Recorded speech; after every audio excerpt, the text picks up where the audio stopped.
mi haali jiidugal liƴƴi ɗi to bangal ƴiƴam enɗam ko ene fof jiidi te kadi wonko jejjinnomi hen haalde naane wiide Fuuta mo mbinomi o leƴƴi Mauritanie fof laamima on Fuuta adi laamade ko fulɓe Jaaogo en kamɓe ngadi laamade Fuuta nde ɓe jawti ko seerereɓe laami tonjon en nde ɓe jawti ko sarakulleɓe laami sumarankoɓe hayrankoɓe nde ɓe jawti ko safalɓe lemtuna en laamorgo maɓɓe woni ko sara maqama haare nan ɗon no wiye taaga ko ɗon ɓe laamino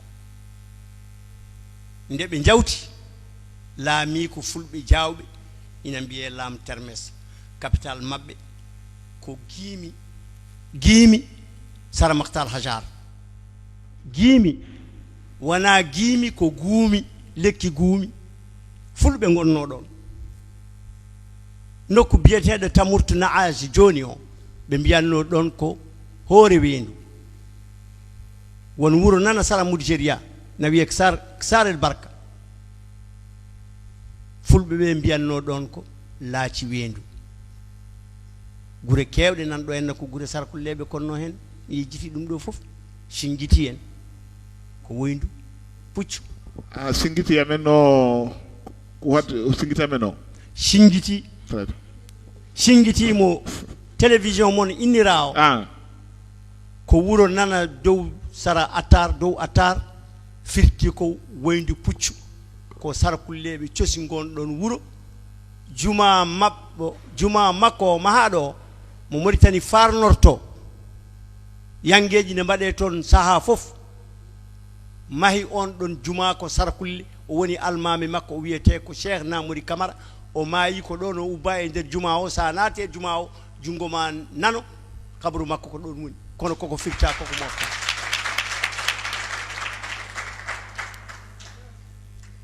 tijigja koko firta ko tenjahete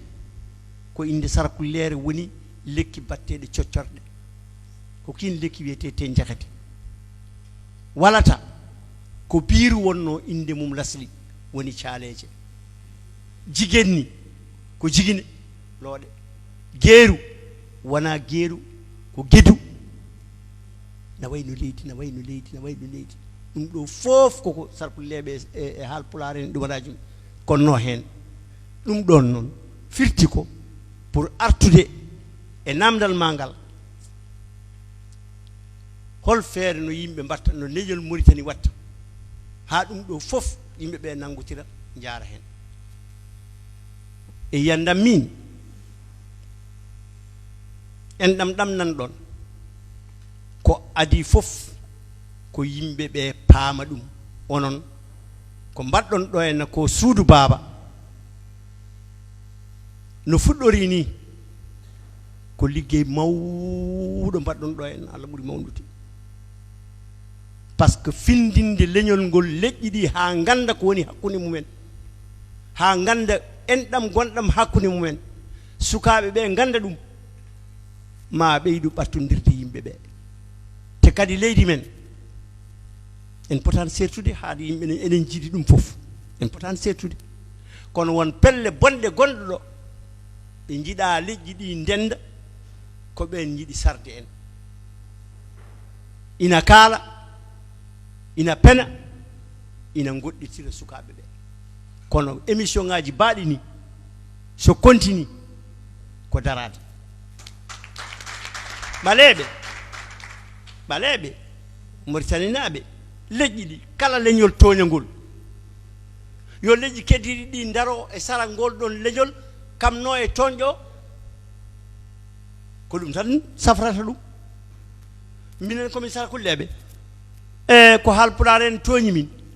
minen safalɓe woɗeɓe hardaneɓe jolfuɓe min denda minen fof min kamno haalpulaar en ko safalɓe woɗeɓe tooñi min minen haalpulaar en jolfuɓe e fulɓe min denda min kamno safalɓe woɗeɓe ɓe safalɓe woɗeɓe ɓe yo ndente ɓaleɓe ɓe kamɓe noon safalɓe woɗeɓe so tawi kañumen tooñi ko ɗum safrate sen ndendi en gandi ko jiiduɗen naafigueɓe yahoɓe ne mbiyana ceerno en ɓe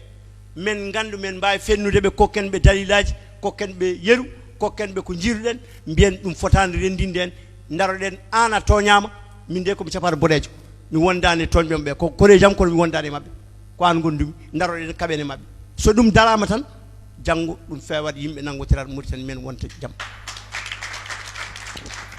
Mauritanie men wonta won gonɗen koye ɗo e Ayaw Singir TV bandiraɓe no kewno mbiɗni ko ɗo tan feɗende fendete caggal ɗum ɗon tan ɗo kaɗa ɗo henna mbaɗana ɗum résumé e ɗemgal tubankore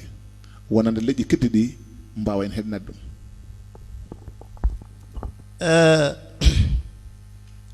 j'ai parlé dans le développement que j'ai eu à faire parce que le thème c'est l'unité nationale. J'ai parlé de la parenté qu'il y a entre les communautés. Et c'est une parenté de sang. J'ai donné des exemples pour venir à la conclusion, à la réponse à la question que tu m'as posée. J'ai donné des exemples de familles. J'ai parlé des familles de Cheikh Mohamed El Fadel, dont la mère s'appelle Khadijatou Bal, c'est la petite fille de Souleymane Bal. J'ai donné comme exemple la tribu de Lakhlal, leur maman c'est une Soninké. J'ai donné comme exemple l'émir du Trarza Habib, il a marié une Wolof, Ndjembet Mbouch. J'ai donné comme exemple le chef du Taureau qui a donné sa fille Fatmata Sall en mariage à un Lemtouna qui s'appelle Mohamed Ould Bambari, qui a donné naissance à Djedjan Ndiaye qui est le premier roi du Wallo. J'ai donné comme exemple la tribu de Degjemoli qui est originellement une tribu Peul qui est devenue Mour. Et autant d'exemples. Et qu'il n'y a pas une tribu Mour, des Mours blancs, qui n'a pas le sang noir qui coule dans ses veines. Il n'y a pas une communauté noire, Pulaar, Soninké, Wolof, qui n'a pas du sang du Mour blanc qui coule dans ses veines. Ça, c'est ça le fondement de la Mauritanie, c'est ça qui doit nous unir et c'est ça qui doit être développé pour faire comprendre à nos générations, à nos jeunes générations, les liens de sang qui existent entre nous et que nous devons les tisser. Il y a des groupuscules qui font tout pour nous diviser. Il faut que nous refusions cela. Votre mission,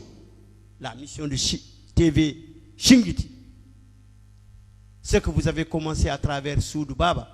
c'est une mission salutaire. C'est extrêmement important.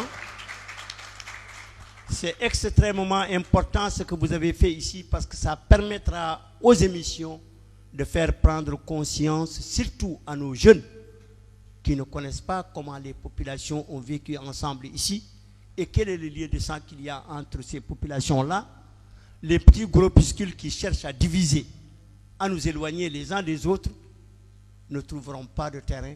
lorsque les gens prendront conscience de ces liens-là. Et ce sera le combat permanent. Et il faut que nous arrivions à nous mobiliser. Lorsque moi, je me plains et que je trouve que c'est des Maures qui m'ont combattu et qui ont refusé de me donner, par exemple, mon droit et qui me taquinent, il faudrait que des éléments Maures se mobilisent à côté de moi pour combattre leurs parents parce qu'ils n'ont pas raison. Il faudrait que demain, quand c'est des Soninké qui se sont attaqués à des Maures, il faudrait que des Soninké comme moi se mobilisent pour s'attaquer contre les Soninké qui ont eu tort. C'est comme ça que nous arriverons à nous défendre.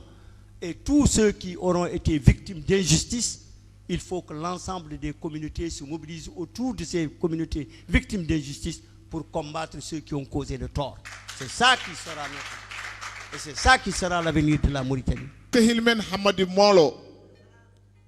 momi baba yobde mo suudu baba wawa yobde